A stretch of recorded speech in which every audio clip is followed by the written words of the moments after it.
শাইতানির রাজিম বিসমিল্লাহির রহমানির রহিম। বাংলাদেশ মানব জোটের পক্ষ থেকে আমি কাজী মোশাররফ হোসেন।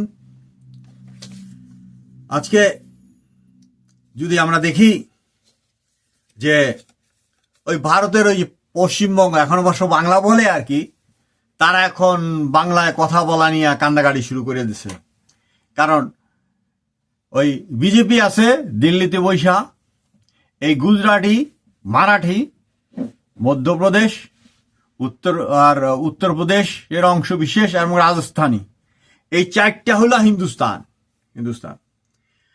এই চারটা কি করলো যে সারা ভারত, ওই ভারতবর্ষের বলতো আগে উপমহাদেশ, সেখান থেকে ভাগ করে যে ইয়েটা পাইলো, শুধুমাত্র সংখ্যাগরিষ্ঠ মুসলিম এলাকাগুলো দিল এবং ইস্ট পাকিস্তান ও ওয়েস্ট পাকিস্তান, হায়দ্রাবাদ এবং অন্যান্য জায়গায় সংখ্যাগরিষ্ঠগুলো তারা কি করলো, ওই নিয়ে নিল জোর কইরা।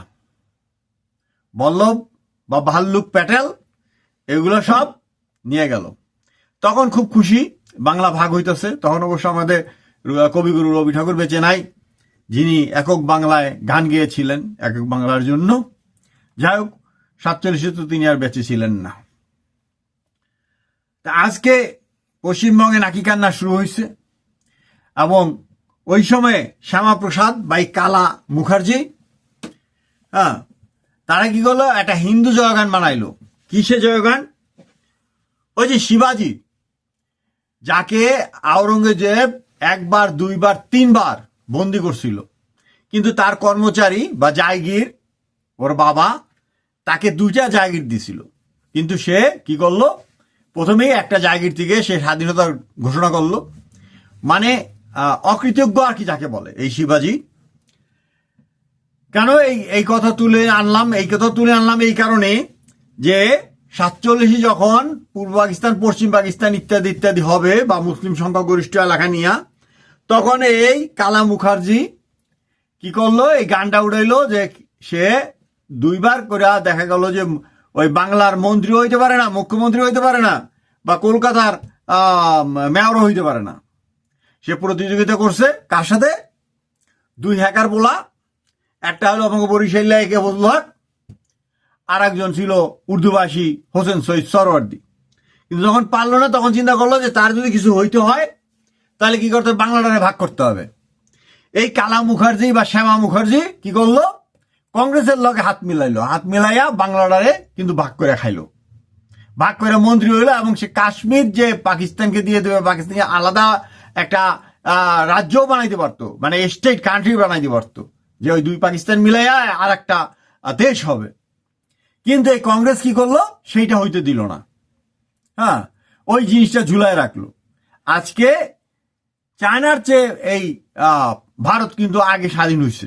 চায়না, ভারত, পাকিস্তান 2টাই আগে হয়েছে। আজকে যদি ভারত চায়নার কাছাকাছি থাকতো, আমার নিজের কাছে ভালো লাগতো।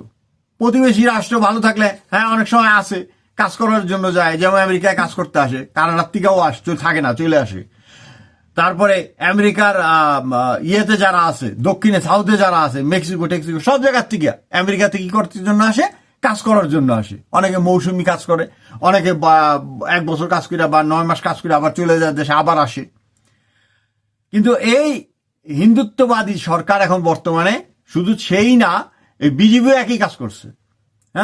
করছে কি, বাংলাদেশের থেকে যে সমস্ত লোকগুলো ছিল খুব গরিব, এবং তাদেরকে কি করছে, দণ্ডকারণ্যে, আসামে, আন্দামানে, এই সমস্ত জায়গায় কি করছে, বাংলাদেশের থেকে নিয়ে আমার গরিব শ্রেণীর যে হিন্দু আছে তাদের উপকার হয়েছে।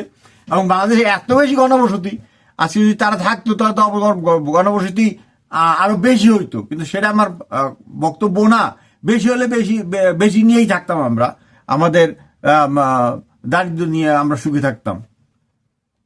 কিন্তু কি করলো কংগ্রেস, কি করলো, তাদেরকে লোভ দিল, 2টা করে গরু দিব, 15 বিঘা করে জমি দিব, 4,000 5,000 টাকা দিব, রুপি দিব। এই করে করে তারা কি করলো, সেই ঝঞ্ঝা বিক্ষুব্ধ সাগরের মধ্যে, নিকোবর এবং আন্দামানে আমাদের বরিশাল, খুলনার লোকগুলোকে তারা ওই ধর্মে, তারা আপনার ওই হিন্দু, তারা বাট কিন্তু দরিদ্র শ্রেণী মতুয়া, এদেরকেই কিন্তু এই সমস্ত জায়গায় সেটেল আপ করছে, দণ্ডকারণ্য দিল সেই জঙ্গলের মধ্যে আসামে। হ্যাঁ, কিন্তু ওই কাশ্মীর ছাড়লো না, যেখানে এখনো 1 কোটি সামান্য কিছু লোক বসবাস করে আর কি, সেটা ছাড়লো না। না ছাড়ে কি করলো, সে আবার বুদ্ধি দিল, এই শ্যামা মুখার্জি বা কালা মুখার্জিকে বুদ্ধি দিয়া বাংলাটারে ভাগ করে ফেলা হলো। আজকে তাদেরকে কান্দা লাগে, তাদেরকে বোঝানো হইলো যে সংখ্যাগরিষ্ঠ হওয়ার কারণে মুসলমানরা হিন্দুদেরকে নির্যাতন করবে।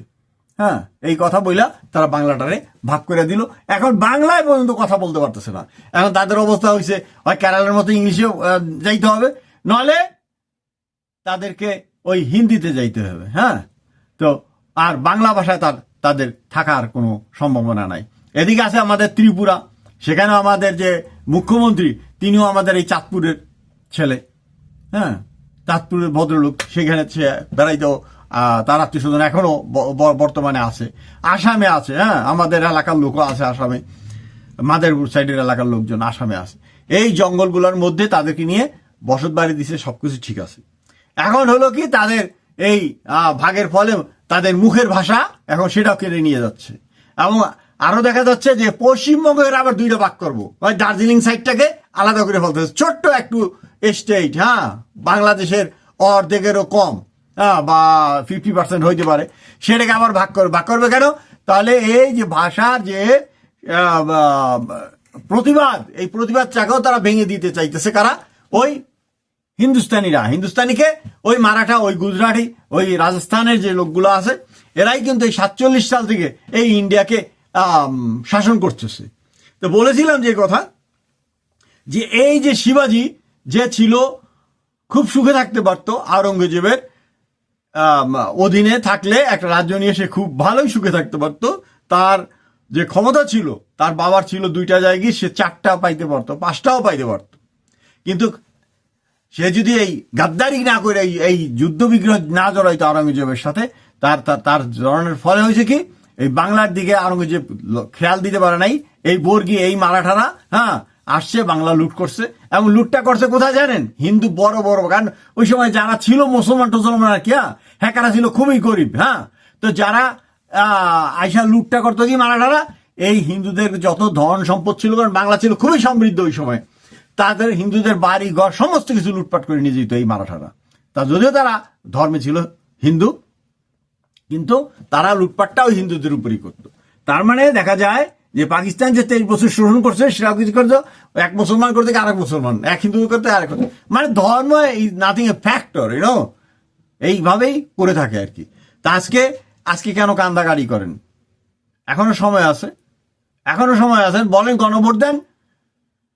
আসাম, ত্রিপুরা, আমার সবই তো বাংলা, আমাদের মাওলানা ভাষা হিসাব বলে গেছে না, নাহলে এই কান্দাকারি বন্ধ হবে না।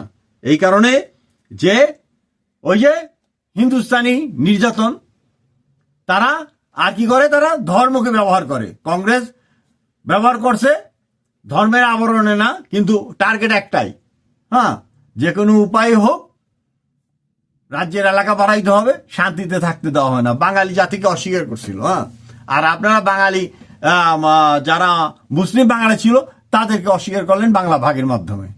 এখনো সময় আছে, সুপথে চলুন। শান্তির জন্য ঐক্যবদ্ধ হওয়ার দরকার আছে।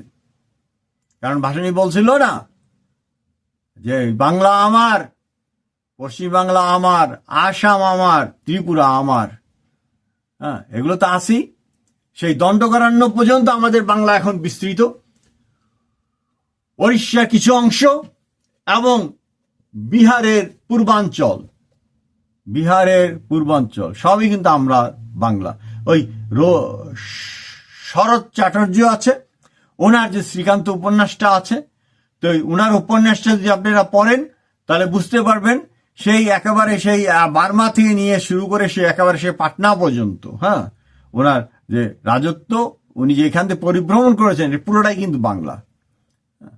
আমি বলবো যে পাস্ট ইজ পাস্ট।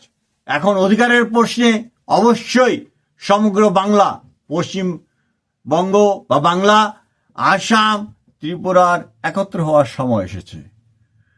এই দিল্লির অধীনে থাকবেন না, আপনারা বাংলাদেশের প্রতিনিধি হয়ে আরেকটি বাংলাদেশ গড়ে তুলবেন। চিন্তা আপনাদের, স্বকীয় অস্তিত্ব বজার জন্য আপনাদের কিন্তু দিল্লিতে যাওয়ার দরকার নাই। আপনারা এই পশ্চিমবঙ্গ বা বাংলা এবং দণ্ডকারণ্য, বিহারের অংশ বিশেষ এবং আসাম এবং ত্রিপুরা সবই কিন্তু বাংলাভাষী অঞ্চল। এই অঞ্চল নিয়ে